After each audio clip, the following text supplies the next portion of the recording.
So tonight, once again, I'm going to be testing out the NVG30, multiple different types of tests in one video. You don't want to miss it. Join me.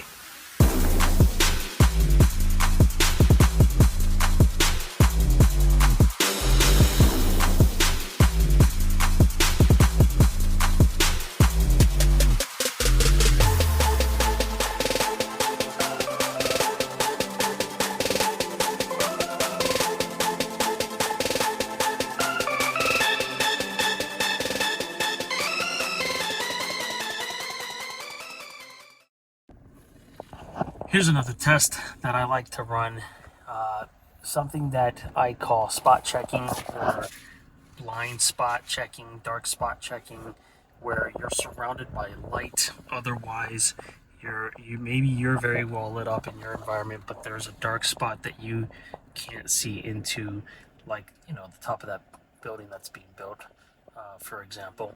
And so what you do is you get in here and you can actually look and see how clear as day that becomes, right? And we can even, with digital night vision, zoom in. You can see the auto brightness take effect there.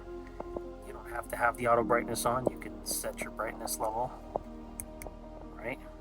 So there's the auto brightness, took effect there again. It's gonna probably change again. I'll get a little closer there it went. So up to 4 times digital zoom, and I can see what's there. And even from all the way back here, I'll take this away again. Okay, watch this. Look how dark it is over there.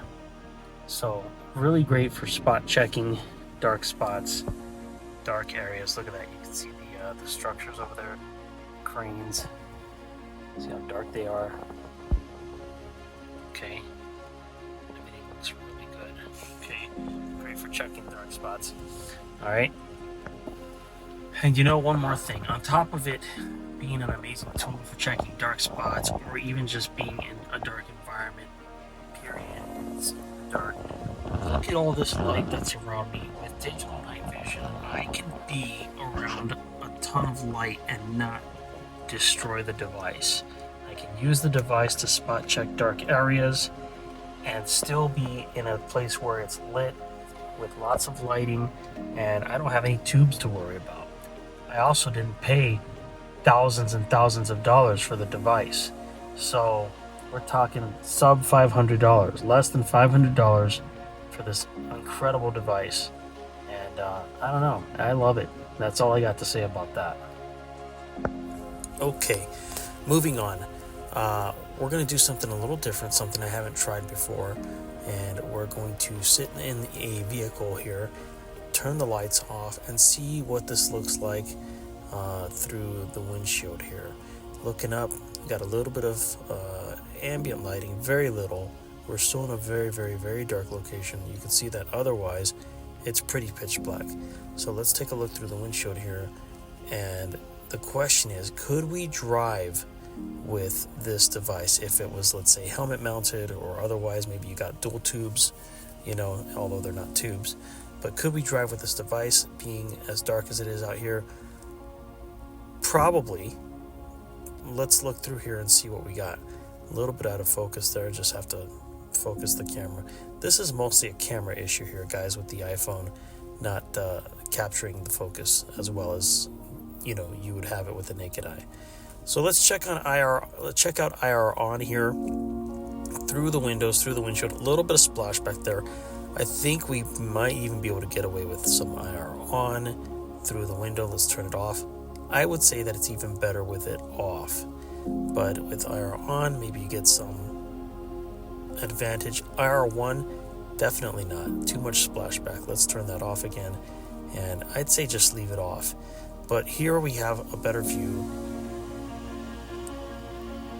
and not as great with the IR on. Once again, here we have a better view with it off.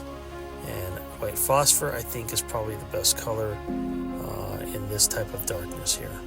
So just checking the different color palettes. Green also looks really good. Green and white phosphor are my two favorites when it's this dark. A little bit more lighting, I would say the normal mode kind of gives us a little bit of color, but when it's this dark, normal mode almost looks like black and white again. All right, so let's get us a little close up and see how we do, see how we look here. Again, you guys, you gotta forgive the focus a little bit here. It's just me trying to line up the iPhone with the device. The graininess, however, is gonna be there a little bit just because of how dark it is. You are gonna get some graininess with how dark it is. A little bit more light. If we had a nice moon out tonight, that sort of thing, it'd look a lot better. But look at how pitch black dark it is. It's not bad. It's pitch black out here.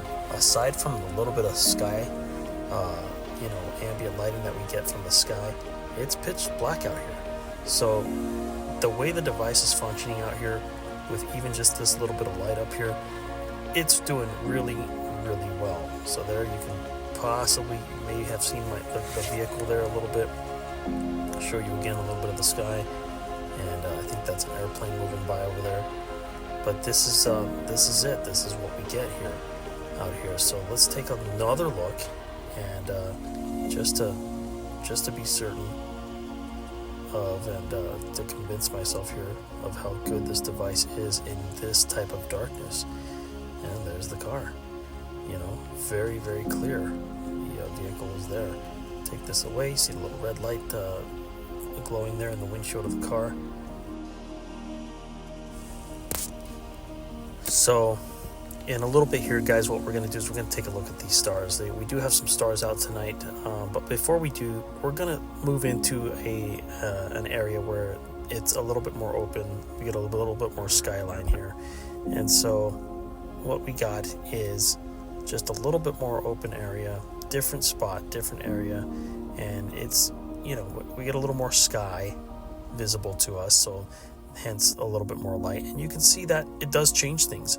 It does definitely make things a little bit brighter, a little bit clearer, and it's just it's nice. It's just such a nice device for, and again, pardon the focus, because that's just me with the iPhone trying to line it up perfectly. It's hard to do, but you can see how well it works with how dark it is out here. And of course, yes, the ambient lighting helps. Of course it helps. But look at the details. You get the shrubbery, you get the trees, you can see the leaves on the trees. So let's test out the IR. A little bit of IR here. IR on. A little bit of splashback here. Nice and bright when you're nice and close. You don't need it for when you're very close at all. You really don't need much of it at all. But here we go with IR1. Testing that just at a little bit of distance down the road there. Sorry that I'm shaking, for the shaky there a little bit. IR2 brightens it up a little bit, but you don't really need it. Once you turn this off here, you can see how well it works without it. So let's check out the stars. Little stars, Starlight, Starbright. First star I see tonight, and when we get this on, man, we can really see a lot more than what we could otherwise see before. Beautiful. Really, and the striations again on the camera there, you're not going to see that. You don't see that on the unit. That's just because I've got the phone up to the unit. All right, gorgeous stars. Look at this. You see a few, couple here and there. So yeah, we got one star over there shimmering, maybe another one kind of right up there, some more, just a few up there, but let's hold it here. We got like 2-3 visible on camera, and then let's see what happens when I do this. Look at that. Look at that. Look what happens when we do that. Beautiful. Okay. Get a lot more going on there. So again, ignore the striations on the screen. You're not going to see that on through your eye. It's just because of the camera, because of the iPhone there. Look at this. Look at this. This is beautiful. All right. Take that away, and you get maybe one or two. So these are great for stargazing.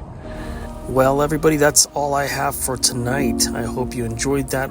Once again, please subscribe, hit the bell notification, give me a thumbs up, a like, share my video, and as always, click the link in the description and use my discount code if you're interested in the NVG30. Thank you and see you next time.